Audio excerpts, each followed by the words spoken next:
Hey folks, it's Amy McDonald here. Welcome to a special vlog series I have made for you where I'm going to be sharing some new ideas and some small projects that you can implement in your yoga biz to help you achieve your goals in 2018. Today we're talking about using email more effectively. I hope you enjoy the vlog. Go well. What is it that you want from the rest of 2018? I've just been hanging out for an hour or so with the people who are doing the Growing Your Yoga business training program, and they were, we're talking about we've been talking about where they're at in their business, what it is that they're working on, where they're feeling stuck, what's the next level for them in their business growth. And one of the points that I was making with them is that it's October. It's the first week, the end of the first week of October. And that's great news because we still have so much time left this year to call in what it is that we feel compelled to share with our people for 2018.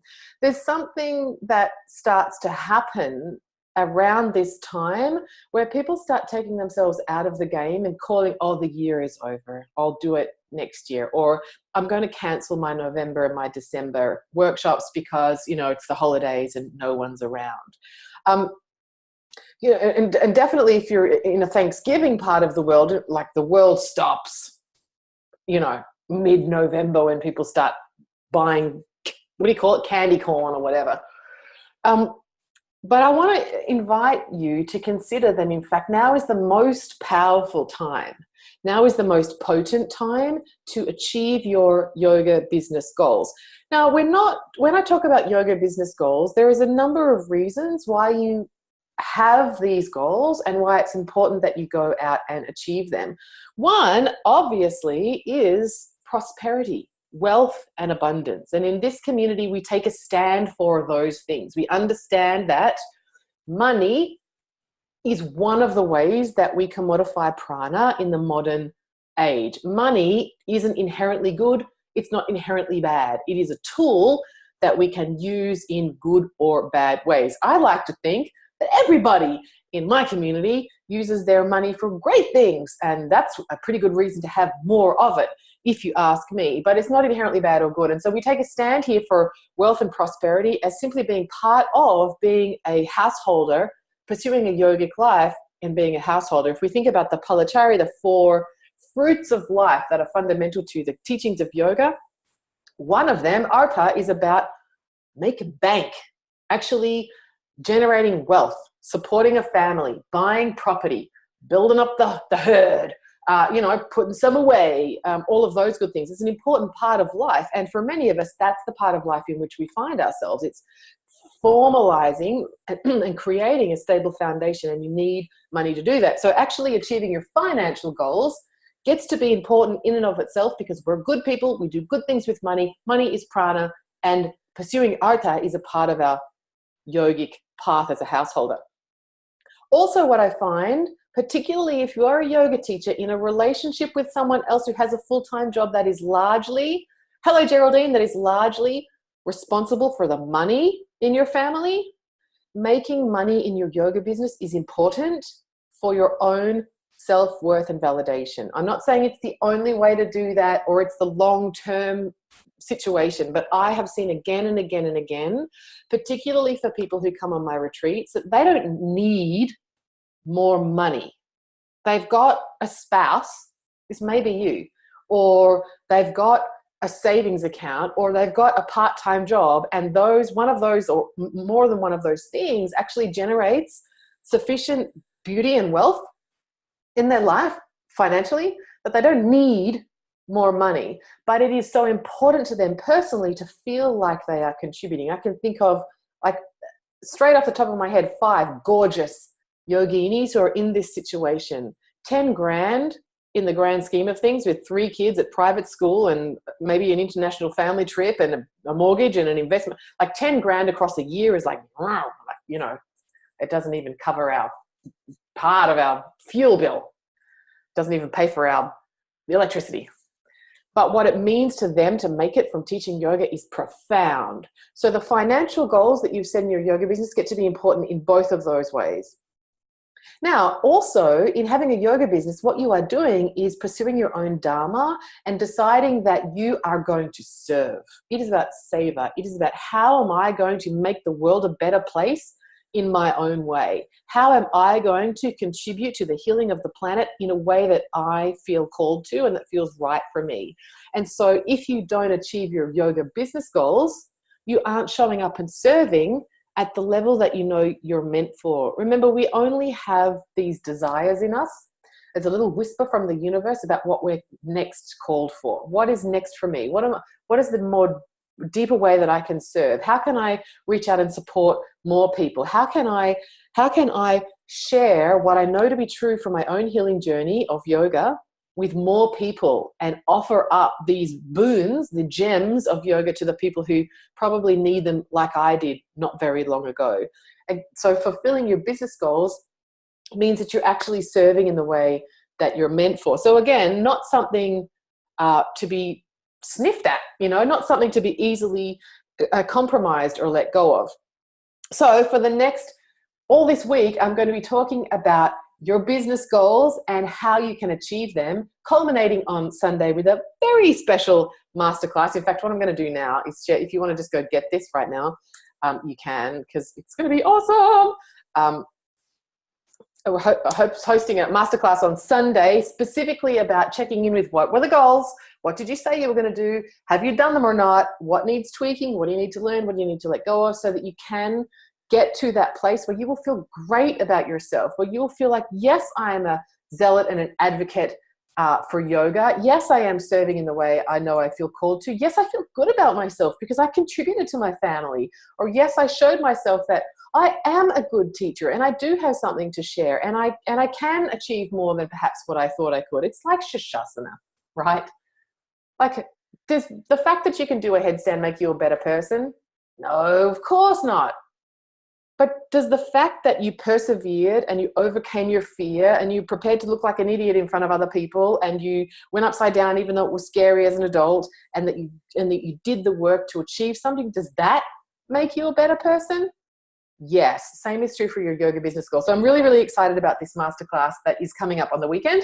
But for right now, what I want to talk about and what I'll be doing each day this week is sharing a different skill set to give you a little bit of a power punch of business training, re-inspire you to get back in the game.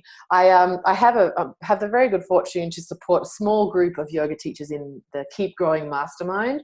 Yesterday, I posted up a post asking them, if you cast your mind back 12 months before we started working together, what would have been a topic that would be really useful for you in growing your yoga business? And so I've got some great topics that I'm going to be sharing with you all week. The first one I'm going to start with is emails. Writing emails to your mailing list. So this is not, in the time that we have together today, I'm going to give you like the Bij, the sutra, little potent piece that might make a tweak for you to make things better. It's not the whole comprehensive training about how to write great emails. You want that, go get the home study course, Writing from the Heart. I'll teach you all of it in detail. This is just a little power punch. And while I'm sharing, if you're watching me live and you have any business questions, if I can support you with anything, if you're stuck on anything, you'd like my support with anything, please go ahead and type them into the comments, because I'd love to support you in that way. But for right now, let's talk about emails. I have a free video training series of 7 videos over a week about ways that you can attract more yoga students. And one of the days, the video training is about newsletters. And the offer I make in that video is, if you have a newsletter and you would like me to review it, send it to me and I'll take a look. I'll send you back 3 points to consider. If you want that training, by the way, you can get it at amymcdonald.com.au/namaste. Sign up for it there. Amanda, hey, Sadie, oh my God, you guys are awesome. Okay, so one of the things that I see happen again and again when people send me in those newsletters, and I get quite a few of them a week, and I love them. If you're doing the Attract More Yoga Students Challenge and you haven't sent me your newsletter, please send it to me. I like looking at them. I want to help you. Anyway, so what I see is that people have spent a long time crafting up what is essentially a newsletter, right? So it's got a picture at the top, maybe some font, whatever, blue, shining, phoenix, whatever, lotus, yoga, whatever. And then it's got some text, and then it's got a sidebar of come to Yin, come to my goddess workshop, come to the red tent, whatever, men's yoga. This is a newsletter, and a newsletter that came up, that format came up at the birth of the internet. Some of you know the birth of the internet. Does anyone else remember this thing called the internet? You don't have to go to the library. There's a thing called the internet. How the hell? Alta Vista? Does anyone remember like Googling? No. Searching for things on Alta Vista? Yes, it's back when you could have a Hotmail account that wasn't full of spam. Anyway, when HTML emails first came out, like an email that wasn't just text, and it was all very exciting. It took a very long time to make. We used to make newsletters. We thought it looked cool to have essentially on your screen something that looked like what you would, hey Rosie, something that looked like what you would have if you got a printed newsletter. And that served us fine till about 2004, okay? And it doesn't work anymore. Stacey says, I remember the birth of the internet and beyond. Yes, Encyclopedia Britannica. Yes, Dewey Decimal System. So if you are still sending out newsletters, I lovingly invite you to step into the present moment. These days, the cry of society is we're all time poor. I call BS on that. I think, we get to use our time beautifully, but a lot of people, they feel time poor. And so they're looking to receive information in a really powerful and potent way. And that looks like sending emails versus newsletters. That looks like being concise with the information that you email to your students rather than being lengthy. People are no longer looking for a comprehensive list of articles about how to these are the things that I see all the time. My family and I, dear Amy, my family and I are loving the cooler mornings and how we get to slow down and really enjoy blah, blah, blah together. Keep reading to see my recipe for Ayurvedic milk. Or, dear Amy, welcome to my autumn newsletter. Have you been running through the autumn leaves too? Picture of yoga teacher running through autumn leaves. Don't you just love the crunch underfoot and how it reminds us to come back to the present moment? People aren't looking for that. Keep reading to see how I use natural beetroot dye to recolor my yoga pants for autumnal tones. Like, people aren't interested in that. If they want that, they're going to go Google something and get the answer. So no more long-winded newsletters. There's three reasons, in fact, why I think people do these long-winded newsletters. One, they actually think that their people like reading it. Like, you actually want to be in service. You want to share something that you're interested in that your people might like. It comes from a good place. Two, it's what we think a newsletter should look like. And it is, except that no one sends newsletters anymore and you shouldn't either. And three, like, type me something into the chat if this is for you. Three, people are so afraid of telling somebody to go buy something that they pad it out with all of this other stuff, right? It's like small talk, when actually what you want to say is, I'm having a workshop this weekend.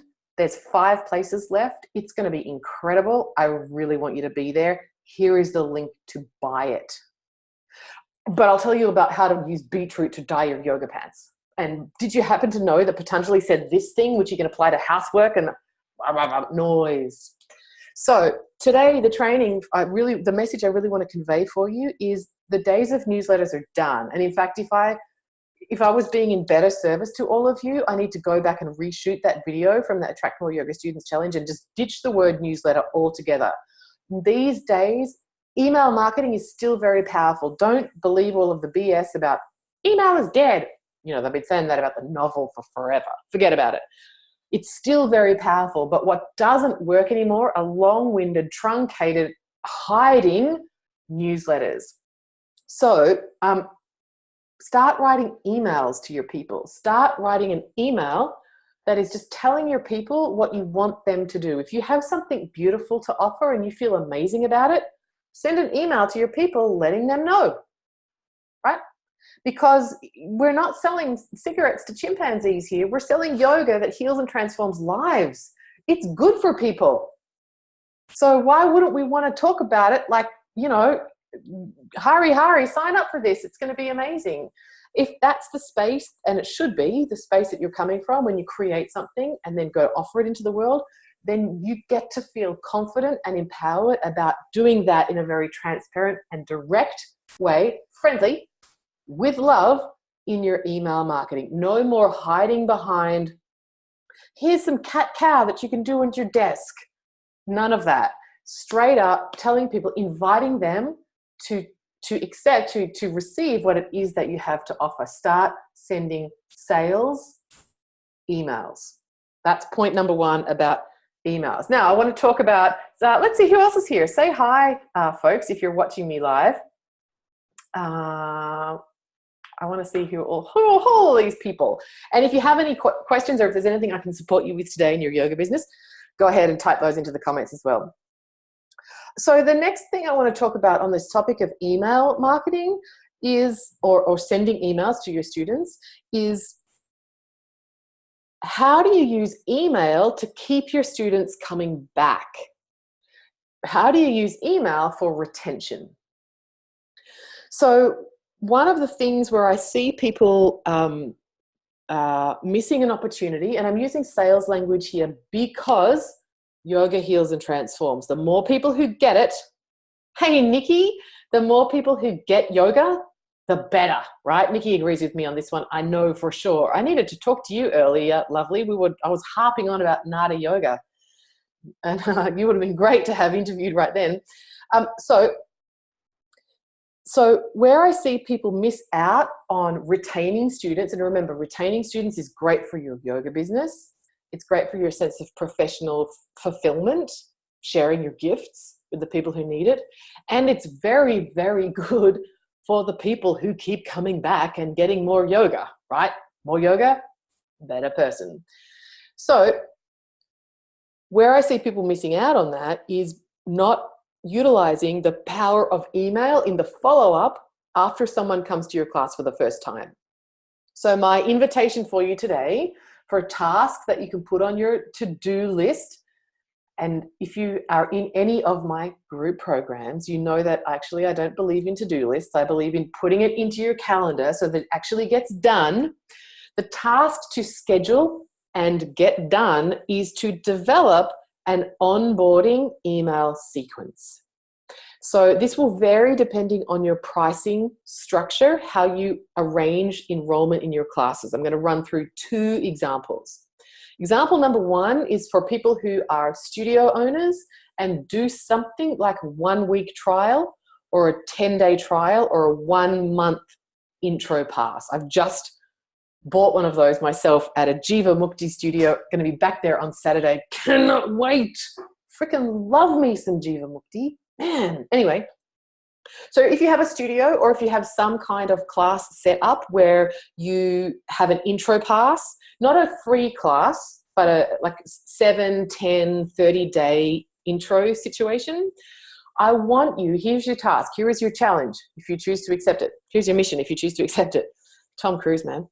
I want you to write 3 emails that go out to those people once they buy your intro offer. The first email says, hey, Amy, I love that you've signed up for the intro pass. We're really going to enjoy seeing you at the studio over the next 7 days. Change the number. Let's just say it's 7 for this example. If you're new to yoga, what would I say? No, then I'll probably say something like, as you know, your intro pass lets you come to all of the classes on our schedule. Here's a link to access the schedule.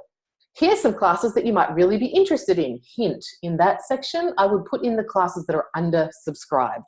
If you have any questions, I'd love to hear from you. Better yet, shoot me back an email and let me know how you found the first class. Love, whatever, namaste, whatever, your name. Now, this is, you get this email, you set it up so that they get this email when they get home from that first class. As soon as they come and they buy, they get opted in to this welcome sequence and they get that first email straight away. The reason that you have them email you back is because once they start interacting with you, 1, it builds rapport incredibly quickly. 2, it tells their email provider that you are a good person, not a bad person. As soon as they start interacting with you, your emails are going to go into their main inbox, not into their promotions and not into their spam. So always posing a question is going to help. It's going to help your deliverability of your emails on a Shiva encoded level, but on a Shakti encoded level, it's building rapport. It's helping you engage with people. It's building a relationship, and people feel seen and valued. And let's face it, that's a whole lot of what yoga is about these days. Then 2 days later, they get another email. Hey, Amy, hope you're enjoying your intro pass. Remember, you can come to as many classes as you like, and here's a link to the timetable. If you're new to yoga, you might be feeling a little bit of soreness in your muscles. Or if you haven't been active for a while, you might be feeling whatever. Don't worry, that's really normal. Here's some stretches you could try at home that might help alleviate that. Alternatively, maybe you want to come to Yin. Here's the link to the schedule again. As always, if you have any questions, just reply back to my email. I'd love to hear from you. In fact, I'd love to know what's the one thing you're really enjoying the most at our studio. Shoot me back a note. Namaste, Rosie, whoever. Right? They get that one on like day 3 of 7 or day 4 of 7. And then on day 6 of 7, they get another email. Hey, Amy, I love that you've been showing up all week for the intro pass. By now, you'll probably get a great sense of our studio, what we're about, and how we really like to be a family and celebrate all different types of yoga. We'd love to have you stay on with us. And so here's some options for you to consider once your intro pass runs out. And then you pitch, sign up as a monthly member, or I wouldn't give them the casual option, book in for the beginner series, or like maybe give them 3 options where they can go sign up. And again, finish it out with a request for them to email you back. This is a very simple onboarding email sequence for people who have it's some kind of an intro pass offer. If you do a 1-month unlimited intro pass offer, I would just put more emails into the mix. For everybody watching, remember, when someone's first interacted with your business, they are never going to be more interested in hearing from you than they are at that moment. You get me? It's like, I'm going to do it. It's like dating. You know, when you're like messaging someone when you're just meeting each other, like it's, oh my God, the most message is like, they feel like that at the start. 1 year down the road and someone's saying, oh my God, I just had the most amazing blueberries. And you're not like going, oh, that's so sexy. You're going, so like, why didn't you get me some? Like, people don't care that much. But at the start, they want to hear everything that you have to say. So sending more emails at the beginning is good for your business. It's building rapport, and they are so receptive to hearing what you have to say at that time. All right, so how am I going, folks? Like, tell me, is this useful? Give me some sugar if I'm on the money here or not. I don't know. I could just be talking to myself. All right, so I want to go through the second mini training about onboarding emails for people who are more freelance or offer casuals. So this is, if you do block bookings, you don't need this. People are already signed up. They've paid you in full for the period of time. They're coming back.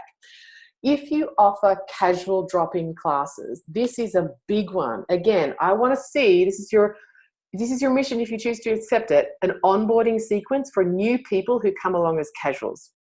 So it can be very similar to what I just shared with you. And depending on the level of sophistication of the software that you use, it can be a little bit heavy on the administration, but it will be worth it. Remember, building your business is not just teaching your classes. Building your business is working on your business as well as in your business. In your business is teaching yoga and planning for yoga classes. Working on your business is managing your social media, getting back to your students, doing your admin, preparing your tax, doing professional development, reading yoga. All of that stuff probably takes up more than half of the time. That's normal. So this admin, it could be cumbersome if you don't have a really sophisticated email system provider. That's okay. It's going to be worth it. Think about it. Think about how many people have come to your class as a casual drop-in once and never come back. And if you could spend, 20 minutes a week per person that did that, to turn them from a one-time casual student into a lifelong student, think about that 20 minutes of time spent, how much money, income, prosperity would that equate to over the lifetime of their ongoing studentship with you? Because maybe they keep coming to class every week after that. And maybe they come on your 3-day retreat. And then maybe next year they come on your Costa Rica 7-day retreat. And then maybe the year after that, they sign up for your 200-hour teacher training because you spent the 20 minutes at the front building this email sequence so that they were no longer just a one-time casual student, but they became a lifetime customer. And here's the great thing about that. Yes, it's good for your bank account. Yes, it's good for your business planning, but it's so good professionally, right? I mean, my favorite students, hands down, are the ones who have been coming since I started teaching. They're the people that I have had my hands on literally the longest. It feels great to have a student who stays for a long time and to watch their growth and development. Likewise, it's very rewarding as a student to have that connection with your teacher. Next week, I'm flying to Byron Bay to study with Carlos Pomeda because I started studying with him 10 years ago. And he's probably going to teach me the same stuff. And I don't care because I love the connection that I have with my teachers. It's so powerful as a student to have an ongoing connection. So it is rewarding on a whole bunch of levels, both to you, the business owner and teacher, and to the student customer. So if you have casual classes, here's the email sequence that you need to put in place so that they stop just being a one-time, one-hit wonder, like they're the Milli Vanilli student, and they actually become like, I don't know, who won't quit? John Farnham, that doesn't get, no one else except Amanda and Sadie get that. But everybody else is like, you know, if you're Oz, you know what I mean. It's the comeback tour. It's the never again comeback tour. It's another never again. That. You want those students that just keep coming back. Danny shared with me that in the GYYB program that she had just signed up some private family yoga classes with, she specializes in prenatal pregnancy yoga. She just signed up a private package of family yoga classes from one of her students who was one of her pregnancy students. These are the lifetime, yeah, you know what I'm talking about, Amanda. These are the lifetime students. And this is where the 20 minutes spent sending out an onboarding email sequence can make a radical difference. So that would look like that night after class, they get sent, and you can automate this. Don't go into freak out about how much this is going to take. This can be automated. Your computer can be doing this for you while you watch Osho things on Netflix. I'm just saying. They get an email that night. Great to see you today. I'm so glad you dropped into the studio. I really hope you enjoyed class. If this is the first time you've done yoga for a while, you might be feeling a little stiff tomorrow. Do you want to know what the best thing is? Come back and do more yoga. We'd love to see you again. And then either give them a link to the schedule or give them like the on sale. Would you like to have a sample 1-month membership for $50 or whatever? Like, or would you like to come to a workshop in 2 weeks? Offer them something, and then again, I'd love to know what did you really like most about the class? How are you feeling after coming? Please send me an email back. I love hearing from my students. I'll get back to you straight away. Like, get them engaging with you. Then 2 days later, same sort of deal, just like we did earlier.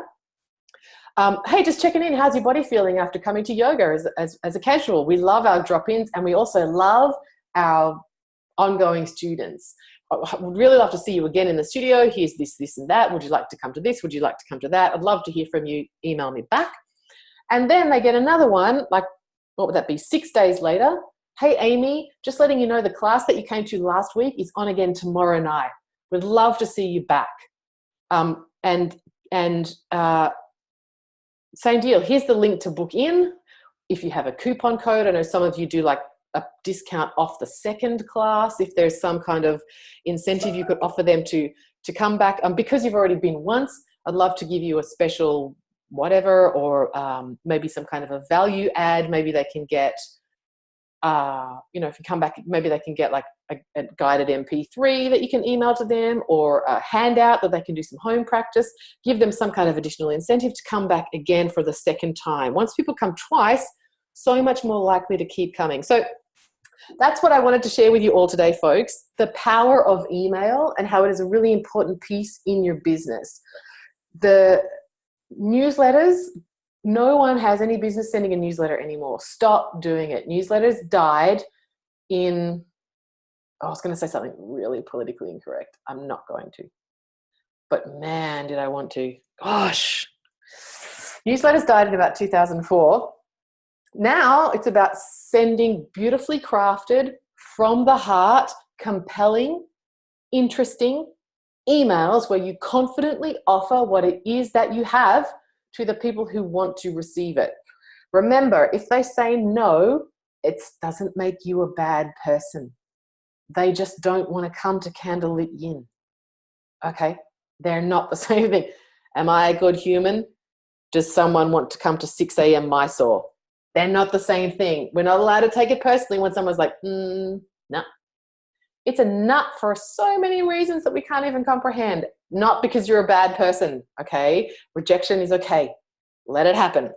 So, sending out emails, sales emails, they can still add value. They can still offer something. You can still give some tips or a freebie or some kind of insightful information, but you don't have to. You are enough. You are in business. You are not their guru unless you are a guru watching. Hello. Hari Om Tata. But you're their yoga teacher. Their dentist is not sending them an email saying, hey, you're flossing every day, and here's a thing that you might like to try to whiten your teeth DIY, and look, we've got a new mobile above the chair. No, they're just saying, hey, it's time for your 6-month checkup. Here's a link. Book in, right? They don't have drama about it. You don't get to have drama about it either. They're not going, oh my God, they haven't booked in for a checkup. I must be a crappy person. No, stop doing that. Send out beautiful sales emails. And the second piece today, if you are looking to grow your yoga business in 2018, and I lovingly invite you to do that, do not abort the mission simply because it's the 8th of October. We still have a quarter of the year to go. You got this. Craft yourself an onboarding email sequence.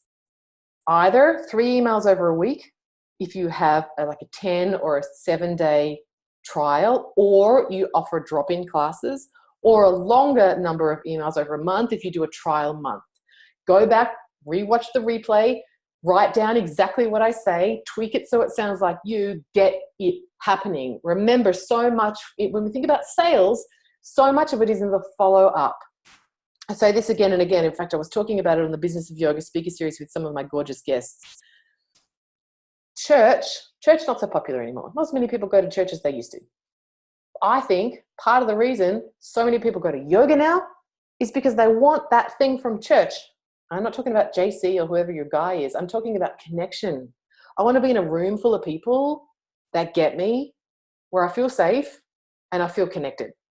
That's what people are coming to yoga for. So if you can foster more of that once they've had their first experience of you by sending an onboarding email campaign, they are going to want to come back more often. And remember, more yoga equals a better planet. You are not exploiting people by having them come move their body once a week, right?